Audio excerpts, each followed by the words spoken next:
so many examples of secular dictators being overthrown in this region and it becoming a catastrophe. What are you going to do? You're going to try to overthrow this government now and see what comes next? Sorry, Israel defenders, try again next time, but this isn't going to be the example. Dave Smith comes out scorching the Israel first mentality once more here and addresses why he talks about Israel so much, especially in relation to foreign policy in this regard because of what's happened recently in Syria. He gets into some of the history behind it, why it's a disaster to keep following the same foreign policy plan throughout multiple administrations, and what's going to come next. So let's check out his opinion on it. Please like the video and subscribe to the channel. Look, however you feel about the situation, right? For both the Democrats and the Republicans. So let's say for Joe Biden and Kamala Harris and for Donald Trump, politically speaking, Israel is such a pain in the ass for them. Like it really hurt. It totally, it was devastating to the Democratic Party. And particularly for their prospects in the 2024 election, that you had this catastrophe in Gaza going on the whole time. You know, you have the entire left-wing base in America, which the Democrats count on to be their attack dog, to be their pit bull, to be their strongest advocates. You know, that's what they rely on. And that entire energy for the entire presidential election year was completely devoted to opposing Joe Biden's policy of backing Netanyahu's war. This was just devastating. It's part of the reason why you almost have to feel bad for Kamala Harris. Because, you know, on top of being the least charismatic person with like an 85 IQ, now you got to deal with that. Yeah, this is such a good point. The Democratic base was very intolerant about what was happening in Gaza in general, not some of the ruling establishment. There's always going to be the Nancy Pelosi's and Chuck Schumer's out there, but a lot of the Democratic base was enraged with what was happening there, rightly so, I think. But Kamala Harris would rather just skirt on to other issues, kind of sidestep it. She barely brought it up, and when she did bring it up, she didn't differentiate herself in any way in terms of policy between herself and Trump, both of which seemed equally willing to try to, you know, out pro-Israel the other one. That happens constantly in American politics, by the way. They make a sport of it to see who can say who's more pro-Israel, because that's what their support base is. It's not the American constituents, it's AIPAC and the Israel lobby and the power that's derived from that. That's what controls our politics, and that's a great example. They really are pains in the ass in the terms of foreign policy and being thorns in our side. I think that's hurt Trump to some extent, even in this term, as he clearly sided with Israel over U.S. foreign policy aims as it related to Iran. I mean, it's just, look, that's a tough situation for anyone. It's like, you could almost imagine a position like a Republican was, let's just say a Republican was for open borders. They're the president and their borders are wide open. And the entire right-wing base just opposes this. And then you're their vice president trying to run for re-election. Like, you just look at that, you're like, I'm totally sabotaged before I go in there. That's why everyone knew, like when they asked her on The View, what would you have done different than Biden? And she couldn't really think of anything. You're like, wow, you just blew it completely. You know, and so she was in a very tough situation. It totally cost them any chance of being competitive in this election.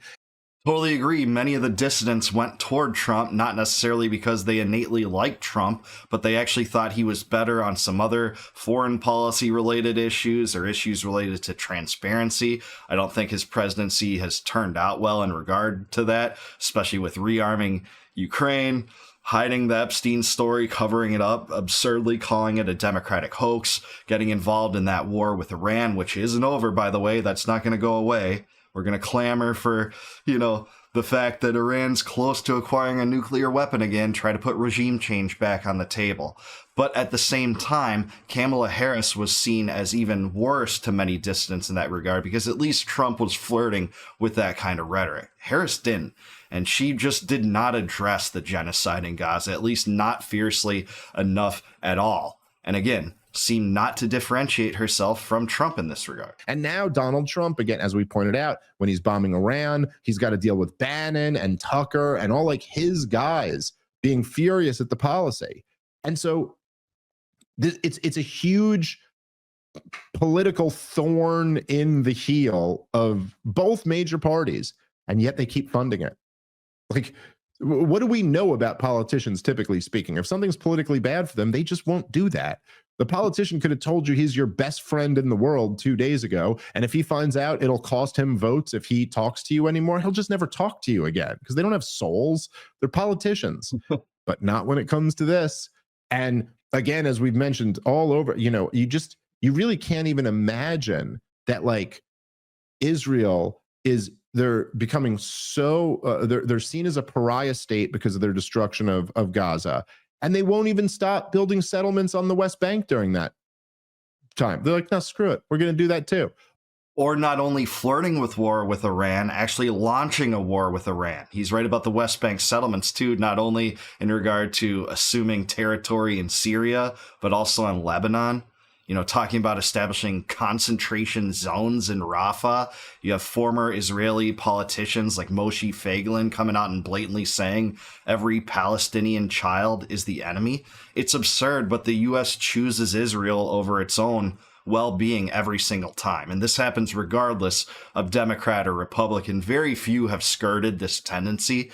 People like Dennis Kucinich have, and Ron Paul has, Thomas Massie has, Justin Amash has, but they are few and far between. They deserve our respect and adulation, especially as they get dragged through the dirt over it. That's exactly what Trump's done to Massie, devoting like 10 tweets to how bad this guy is and how much he wants to primary him. Well, I think we know the reason. It's not just because of the debt, which Massie opposes, the absurd Republican debt that they promised to do away with Doge, which was a facade, it turns out.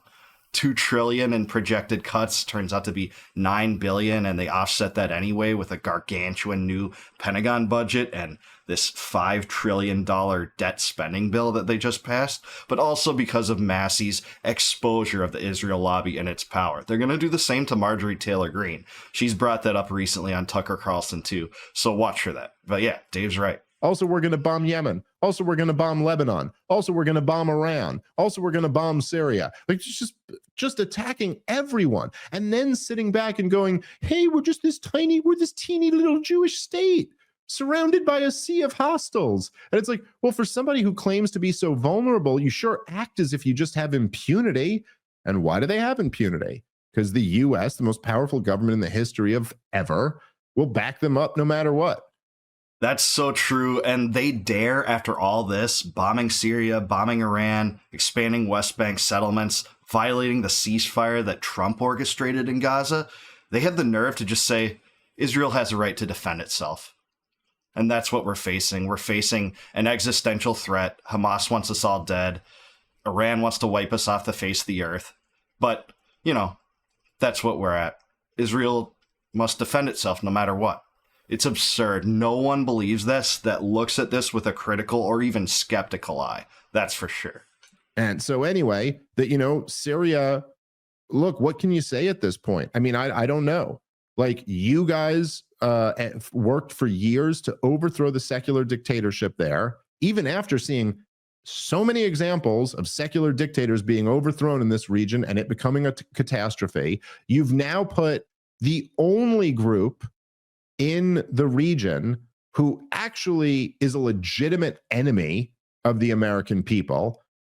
You've put them in power, and now, there's signs that it's a disaster or that it's going to turn into a disaster. So, like, I don't know. Hopefully it doesn't turn into the disaster that it potentially could. And to those that haven't followed this closely, the current leader of Syria is a former al-Qaeda member. He fought U.S. forces in Iraq, then established an al-Qaeda affiliate in Syria, funded by U.S. aid, trickled down to ISIS and his group, al-Nusra there, the al-Qaeda affiliate, which was used to depose Assad. Turkey played some role in this too. This was part of Operation Timber Sycamore, which wasn't consummated till the very end of Biden's presidency that finally overthrew Assad. But Assad was a relatively secular dictator. He was an Alawite. It's a minority Shia sect, and he actually protected religious minorities. Now you have them being executed, along with the Druze. And what are neocons going to do right now? I mean, what's their solution? Is it going to be another regime change, 7 months later, 8 months later? It's just absurd. This was done on behalf of Israel because Israel didn't like the fact that money to Hezbollah exchanged hands in Syria. Well, I'm an American, and guess what? Al-Qaeda is my enemy. But more than anything, my regime, the rulers that rule over me in my own country, are my enemy. But Al-Qaeda is the one that attacked America, not Hezbollah. This is it's just a ludicrous foreign policy that made no sense, and the closest thing that the U.S. ever got to treason in terms of giving aid and comfort to the enemy, which was Al-Qaeda.